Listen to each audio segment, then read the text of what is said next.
Hai semuanya, kembali lagi bersama Hirka Harika. Nah, kali ini Mimin bakal bawain alur cerita dari sebuah drama Korea yang berjudul My Demon. Drama ini menceritakan sebuah perjanjian pernikahan kontrak antara seorang CEO cantik dengan seorang iblis. So, gak usah berlama-lama lagi, yuk langsung saja ke ceritanya.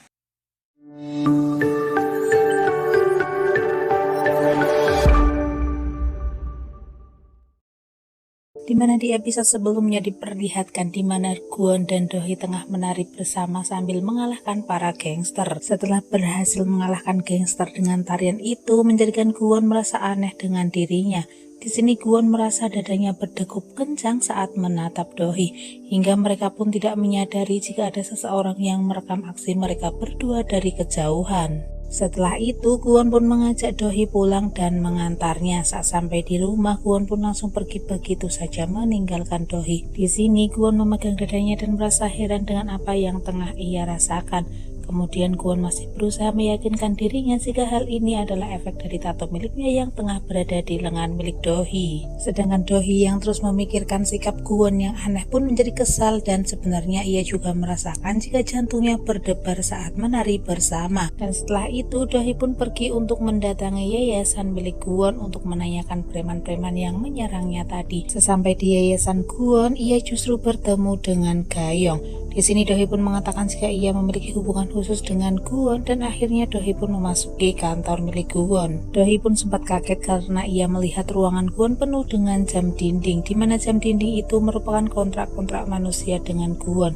Kemudian di sini Do-hee melihat suatu buku yang membuatnya penasaran. Namun tiba-tiba datang Kwon dan langsung mengatakan jika Do-hee tidaklah sopan karena telah masuk ruangan orang tanpa izin dan menyentuh barang milik orang lain tanpa seizinnya. Kemudian pada saat itu Do-hee pun melihat kalung salib yang tengah dipakai oleh Kwon. Namun di sini Do-hee merasa aneh karena Kwon adalah iblis.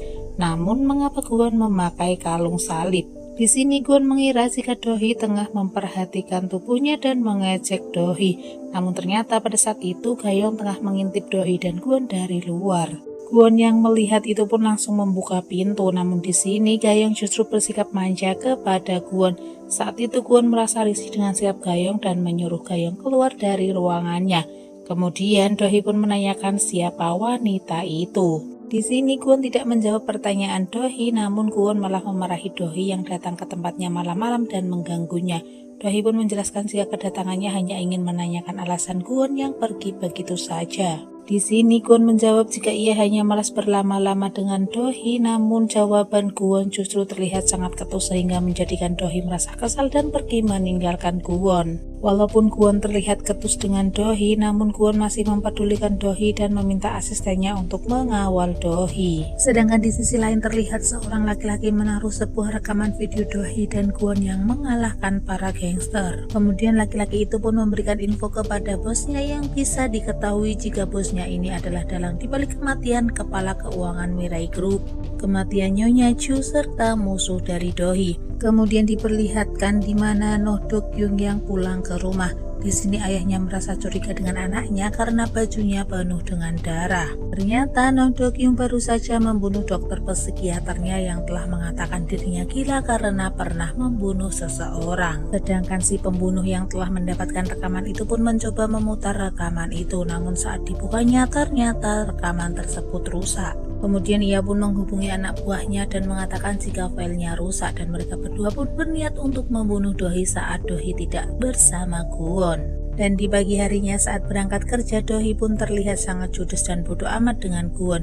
Di sini Kwon pun menyadari jika sikap Do-hee aneh pun menjadi gelisah. Setelah itu Do-hee pun memutuskan untuk pergi sendiri tanpa mengajak Kwon. Namun saat ia keluar, ada seseorang yang terlihat aneh dengan menggunakan helm mendekati Do-hee. Untungnya asisten Do-hee menyelamatkan Do-hee dengan memukul orang itu, dan saat dibuka helmnya, orang tersebut adalah asisten Kwon. Di sini asisten Kwon mengatakan jika ia hanya merasa khawatir dengan keadaan bosnya yang sejak malam terlihat murung. Di sini mereka pun saling meminta maaf terkait keributan tadi. Dan ternyata mata-mata yang ingin membunuh Do-hee ternyata berada di dalam kantor Do-hee. Dan pada hari itu perusahaan milik pusat mengadakan sebuah rapat yang mana pada rapat tersebut menunjuk Sukmin untuk menjadi komisaris utama di perusahaan tersebut.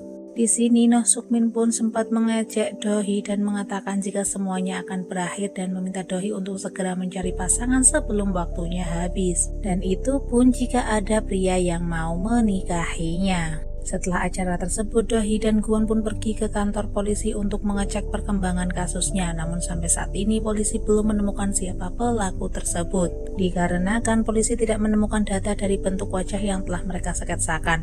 Dohee justru mengatakan kepada polisi jika ia berencana menjadi umpan supaya pelaku menampakkan diri. Kwon yang mendengar hal itu pun melarang Dohee karena hal itu sangatlah berbahaya dan Dohee terlalu nekat.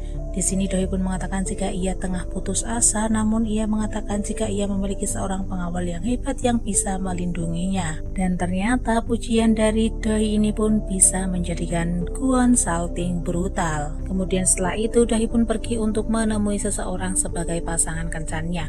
Pria itu bernama Choi Woo-son. Woo-son bekerja menjadi seorang jaksa, namun tingkah Woo-son terlihat alay dan narsis.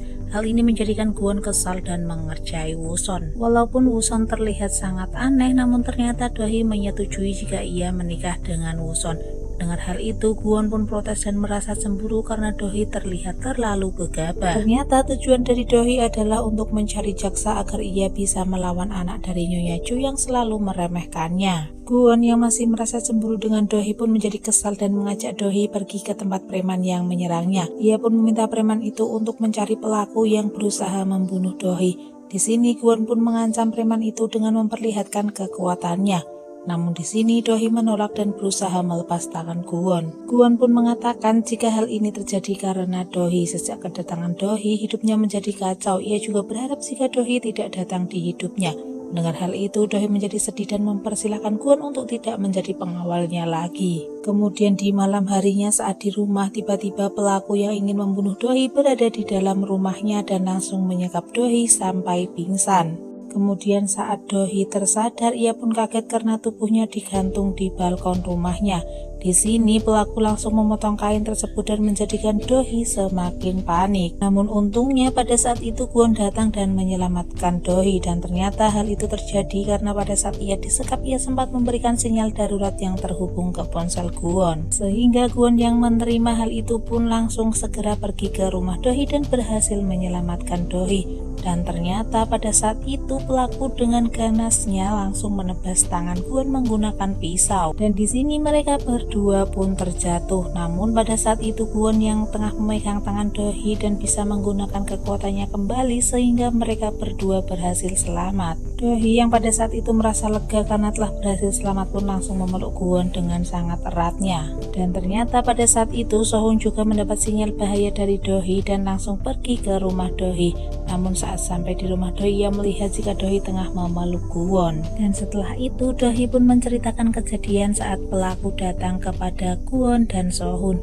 Kemudian mereka pun melihat CCTV. Mereka kaget karena pelakunya memiliki wajah yang berbeda. Namun di sini mereka menyadari jika mereka sama-sama memiliki luka di bagian belakang leher. Hal ini pun menjadikan mereka mempunyai kesimpulan jika pelaku adalah orang yang sama, namun pelaku memakai topeng supaya tidak ketahuan. Sohun yang mendengar pembicaraan mereka berdua pun bingung karena tidak tahu menau dengan hal itu. Setelah itu, Sohun pun mengajak Kwon untuk berbicara berdua dan meminta penjelasan Kwon mengapa Kwon bisa menyelamatkan Dohee. Namun di sini Kwon enggan menjelaskannya. Sedangkan Dohee yang berada di rumahnya pun masih merasa shock dengan kejadian yang baru saja ia alami. Kemudian Sohun mendatanginya dan menenangkan Dohee. Serta di sini Sohun pun mengajak Dohee untuk menikah dengannya supaya Sohun bisa menjaganya dan menyelamatkannya dari bahaya. Namun tiba-tiba pada saat itu Kwon pun datang dan sama-sama melamar Dohee.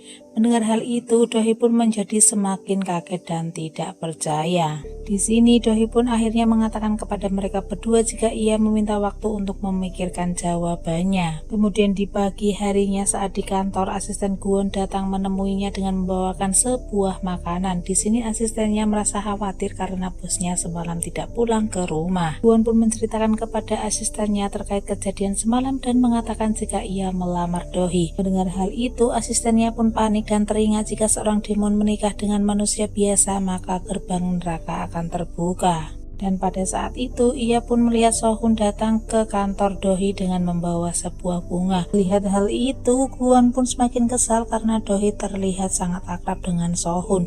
Setelah Sohun bertemu dengan Dohee, ia pun pergi mengajak Kwon untuk berbicara. Sohun merasa heran dengan Kwon karena pada saat itu ia menolak lamaran Dohee, namun sekarang ia justru ingin melamar Dohee. Namun Kwon mengatakan jika ia menolak, namun sebenarnya ia juga memiliki perasaan kepada Dohee. Dan setelah itu Dohee dan Kwon pun pergi ke sebuah acara pembangunan kantor grup Mirai yang baru. Di sini Dohee pun berkata kepada Noh Sukmin jika ia akan menikah, dan tentu saja hal ini menjadikan semua orang terkejut mendengar ucapan Dohee. Saat Dohee tengah berjalan, ia melihat jika orang yang hendak membunuhnya berada di tempat itu dan menjadikan ia shock. Untungnya Kwon berada di sampingnya dan menenangkannya. Kemudian di keesokan harinya, akhirnya acara pernikahan Dohee pun digelar. Dan pada saat itu ia pun berhalusinasi melihat Nyonya Ju berada di dekatnya. Dan pada saat itu anggota keluarga Nyonya Ju datang. Di sini Sukmin memberi selamat kepada Dohee yang entah itu bentukan sindiran atau perasaan kesalnya. Dan ternyata mempelai prianya pada saat itu adalah Kwon. Diketahui jika saat perjalanan menuju acara pembangunan proyek perusahaan Mirai Group, Dohee menanyakan alasan Kwon melamarnya. Di sini Kwon pun menjawab jika ia melamar Dohee karena ia tidak ingin Dohee meninggal, dan jawaban Kwon meyakinkan Dohee untuk menerima lamaran Kwon. Dan di malam sebelum pernikahan, mereka berdua pun membuat sebuah perjanjian nikah di mana mereka berdua harus terlihat seperti sepasang suami istri beneran. Kemudian mereka berdua pun harus saling membantu satu sama lain, dan kontrak tersebut akan berakhir setelah tujuan mereka berdua sama-sama tercapai. Dan pada saat itu acara pernikahan pun dilaksanakan. Di sisi lain Sohun merasa sakit hati karena melihat Dohee lebih memilih Kwon. Di sini Dohee pun melihat jika Noh Dok-yun terlihat aneh saat menatapnya dan mengingatkannya dengan pelaku pembunuhan itu. Setelah itu Dohee pun pergi menemui Sohun. Di sini Dohee mengatakan kepada Sohun walaupun Dohee tidak memilih Sohun, namun Sohun tetap menjadi bagian keluarganya yang sangat ia andalkan. Sohun juga mengatakan jika ia akan selalu mendukung Dohee apapun keputusan Dohee. Dan di malam harinya Dohee dan Kwon pun pulang ke rumah Dohee. Di sini Kwon kaget karena melihat rumah Dohee yang berantakan dan mengira jika penjahat tersebut masuk ke rumah dan mengacak-acak rumah Dohee. Namun ternyata hal itu terjadi karena beberapa hari Dohee tengah sibuk dan belum sempat beres-beres rumah. Kemudian pada saat itu Kwon pun membereskan rumah Dohee menggunakan kekuatannya. Dan saat di kamar mandi, Dohee pun menjadi kepikiran dengan Noh Dok-yun yang menatap dan tersenyum aneh kepadanya. Dan pada malam itu Kwon dan Dohee tidak tidur dalam satu kamar. Saat Kwon tertidur, ia kembali bermimpi tentang masa lalunya saat menjadi manusia. Dan pada saat itu ia tengah melihat seorang gadis yang tengah berlatih menggunakan pedang sambil menari. Namun gadis tersebut belum sempat terlihat dan Kwon keburu terbangun dari tidurnya. Saat keluar kamar, ia kaget melihat Dohee yang terlihat sangat cantik walaupun tanpa menggunakan riasan, dan Kwon pun spontan mengatakan jika Dohee terlihat cantik. Nah, di sini Dohee pun mengajak Kwon untuk mencari tahu pelaku pembunuhan itu. Setelah bersiap-siap, mereka pun berencana untuk pergi ke tempat latihan Noh Dok-yun di mana Dohee pada saat ini tengah mencurigai Dok-yun. Dan pada saat itu terlihat di mana pada saat Dok-yun hampir membunuh teman latihannya dan pergi meninggalkan tempat berlatihnya karena ia hampir saja membunuh teman latihannya. Di sini terlihat jika Dok-yun pergi ke suatu tempat yang mana di tempat itu ia membuka suatu loker namun ia tidak menemukan apa-apa. Di sini Dohee dan Kwon yang tengah memata-matai Dok-yun hampir saja ketahuan. Dok-yun pun mencoba mendekati ruangan persembunyian Kwon dan Dohee. Saat mereka berdua hendak teleportasi, tiba-tiba saja kekuatannya mendadak tidak stabil. Nah, di sini Kwon pun menggunakan ide dengan mencium Dohee supaya mereka tidak terlihat mencurigakan. Dan saat Dok-yun membuka tirai tersebut, Dok-yun kaget melihat dua orang yang tengah berciuman dan pergi meninggalkan tempat tersebut. Dan setelah kejadian itu, mereka berdua pun menjadi canggung dan salah tingkah. Saat Kwon mengambil hasil foto, Kwon tersenyum sendiri karena ia tidak menyangka akan mencium seseorang. Namun tiba-tiba datang seseorang yang mengatakan kepada Kwon terkait kekuatan Kwon yang tidak stabil dan mengatakan jika Kwon akan mati. Kemudian saat sampai di rumah Dohee, ternyata barang-barang milik Kwon pun saat ini sampai di rumah Dohee. Di sini Dohee yang melihat jika barang milik Kwon sangat banyak pun merasa kesal dan meminta Kwon untuk mengembalikan barang-barangnya. Kemudian di sini asistennya mengatakan kepada Kwon jika Gayong telah kabur dari yayasannya karena ia merasa sakit hati saat mengetahui Kwon telah menikahi Dohee. Setelah itu Sohun pun datang ke rumah Dohee. Di sini Sohun melihat jika asisten Dohee tengah beres-beres barang milik Dohee dan Kwon. Kemudian Sohun memberitahu Dohee jika ia merasa curiga dengan Kwon dan Sohun merasa jika Kwon bukan seorang manusia. Namun di sini Dohee yang sudah mengetahui hal itu pun berusaha meyakinkan Sohun. Saat Sohun hendak pulang, ia melihat Kwon berada di dalam mobilnya dan mengajak Kwon untuk minum bersama. Di sini Sohun mengatakan jika ia tidak menyukai Kwon dan curiga dengan Kwon jika ia bukan manusia dan mengatakan jika Kwon pasti seorang vampir. Sohun pun mengancam Kwon jika Kwon melakukan sesuatu dan bertindak jahat kepada Dohee, ia tidak akan tinggal diam. Sedangkan di sisi lain terlihat jika Gayong tengah mabuk berat hingga ia terjatuh dan kakinya sakit. Hal ini menjadikan ia teringat akan masa lalunya saat pertama kali bertemu dengan Kwon, di mana pada saat ia masih kecil ia sering dipukul oleh ayahnya yang kecanduan minuman. Dan di sini Kwon datang untuk menemui ayah Gayong yang mana ayah Gayong memiliki kontrak dengan Kwon dan akan mengakhiri hidup ayah Gayong. Pada saat itu Gayong kecil pun meminta kepada Kwon untuk membawanya pergi. Namun di sini Kwon pun menolak. Gayong yang tidak putus asa dan terus berusaha mencari tahu keberadaan Kwon pun hingga akhirnya ia berhasil menemukannya. Di sini Gayong pun sempat diganggu oleh laki-laki nakal, namun untungnya Kwon datang dan menolong Gayong.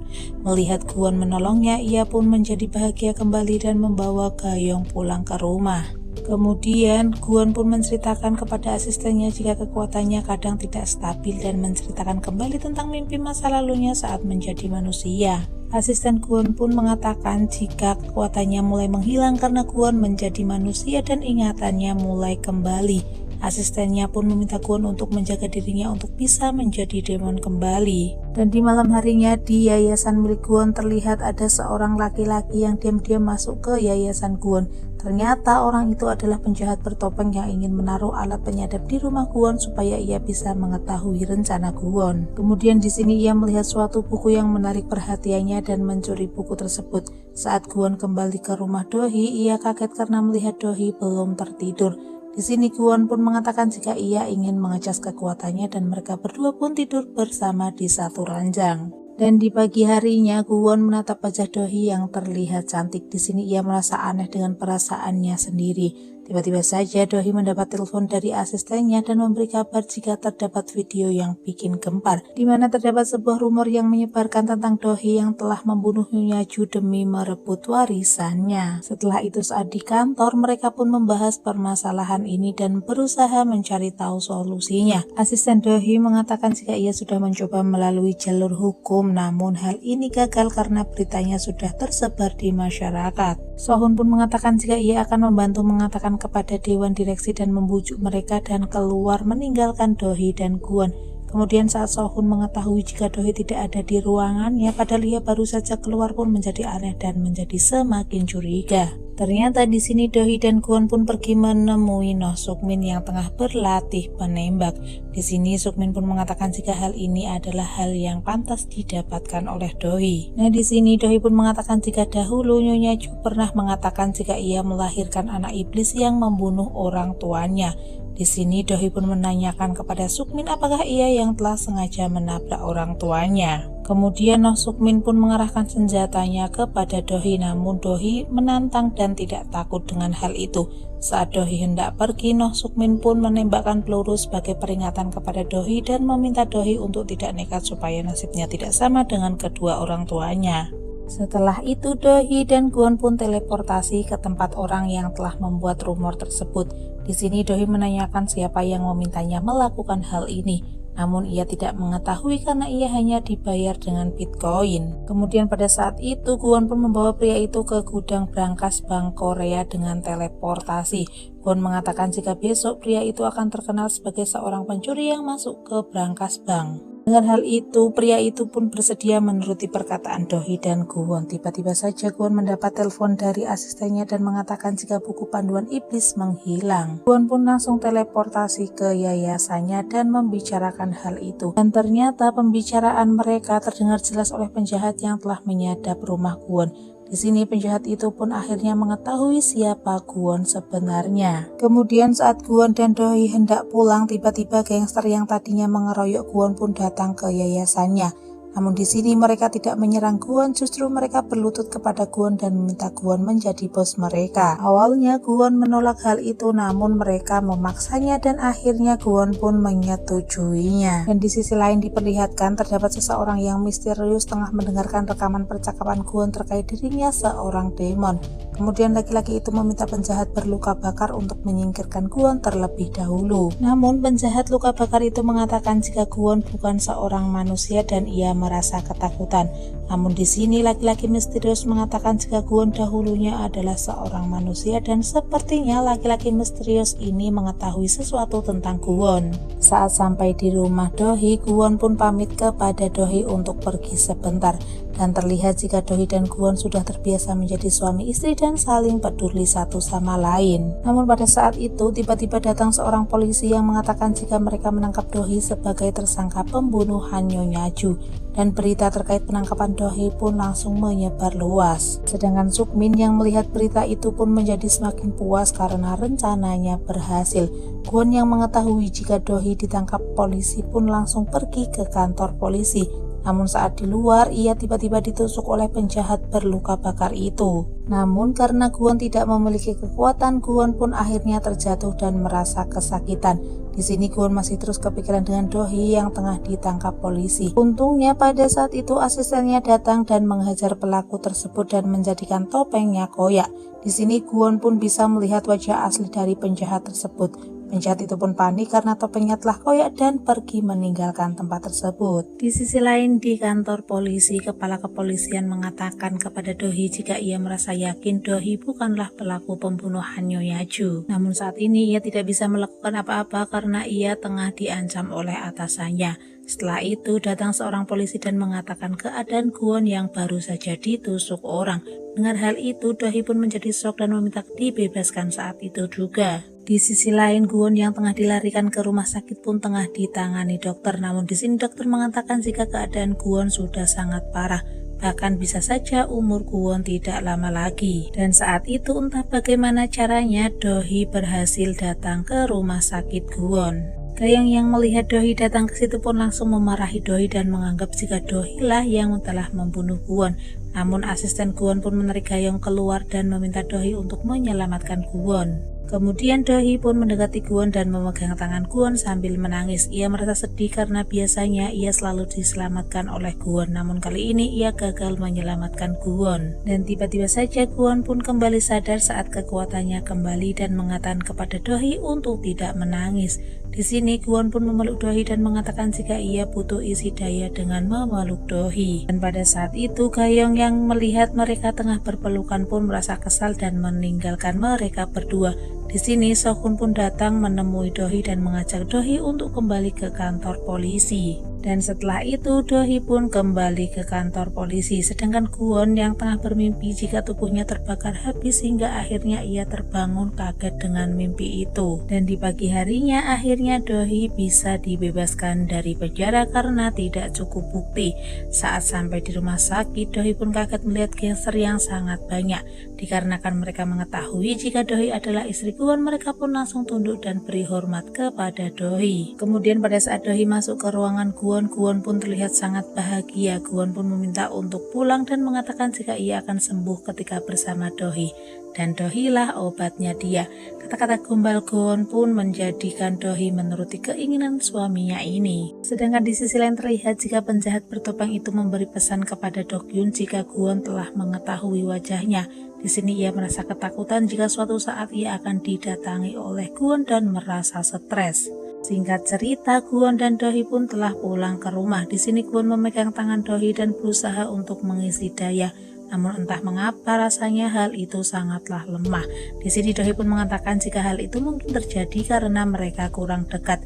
Dan benar saja saat itu Kwon pun langsung memeluk Dohee. Dan tidak berselang lama Kwon mengatakan jika kekuatannya sudah kembali terisi. Hingga akhirnya mereka berdua pun tertidur lelap. Dan di pagi harinya Kwon pun mengajak Dohee untuk menangkap pelaku pembunuhan itu karena pada saat itu ia telah melihat wajah asli si pelaku. Namun di sini Dohee melarang Kwon karena Kwon baru saja pulih. Di sini Dohee pun mengatakan jika ia akan segera berangkat kerja, namun Kwon menarik tubuh Dohee dan memeluknya. Kwon mengatakan jika ia ingin mengisi daya terlebih dahulu selama 5 menit. Kemudian di sisi lain seseorang yang telah menyebarluaskan gosip terkait Dohee yang telah membunuh Nyonya Ju pun akhirnya membuat sebuah klarifikasi jika ia hanya disuruh oleh seseorang. Di sini ia pun meminta maaf kepada Dohee dan namanya kembali membaik, dan masyarakat pun bersimpati terkait penyerangan yang telah menimpa suami Dohee. Dan akhirnya pencalonan Dohee menjadi komisaris utama perusahaan Mirai pun kini tidak bermasalah lagi. Dan setelah itu tiba-tiba datang Gayong ke kantor Dohee. Di sini Gayong meminta Dohee untuk melepas Kwon. Namun di sini Dohee menjelaskan jika sebenarnya mereka berdua sama-sama saling membutuhkan. Gayong pun mengatakan jika Dohee telah memanfaatkan Kwon karena tato milik Kwon berpindah ke tangannya dan menjadikan Kwon sebagai perisainya. Mendengar hal itu, Dohee pun menjadi terdiam dan merenungi perkataan dari Gayong. Sedangkan di sisi lain, asisten Kwon mengatakan kepada Kwon jika buku panduan tersebut benar-benar dicuri orang dan CCTV kantornya telah diotak-atik oleh seseorang. Dan pada saat itu Gayong yang tengah berada di kantor Dohee pun melihat Kwon yang berada di tempat itu dan langsung memeluknya.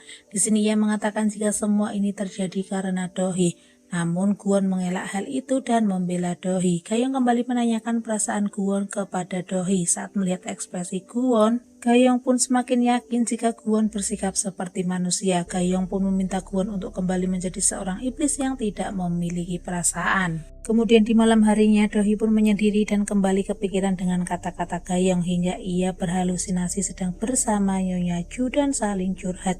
Di sini Nyonya Ju akan memberi nasihat kepada Dohee untuk menjaga keluarganya dan tidak kehilangan kembali. Dan di pagi harinya Dokyung mendatangi Dohee dan Kwon. Di sini Dokyung meminta Kwon untuk meninggalkan Dohee dan mengatakan jika seseorang yang dekat dengan Dohee pasti akan meninggal. Namun Dohee meyakinkan Kwon untuk tidak menggubris perkataan Dokyung dan diperlihatkan di mana pada saat itu tengah dilakukan suatu rapat dewan direksi untuk memilih pencalonan komisaris utama Mirai Group. Dan tak disangka pada saat itu Dohee justru mengundurkan diri menjadi komisaris demi menyelesaikan konflik yang tengah terjadi. Setelah selesai rapat, Sukmin dan Sukan pun menemui Dohee dan meminta penjelasan Dohee terkait hal itu.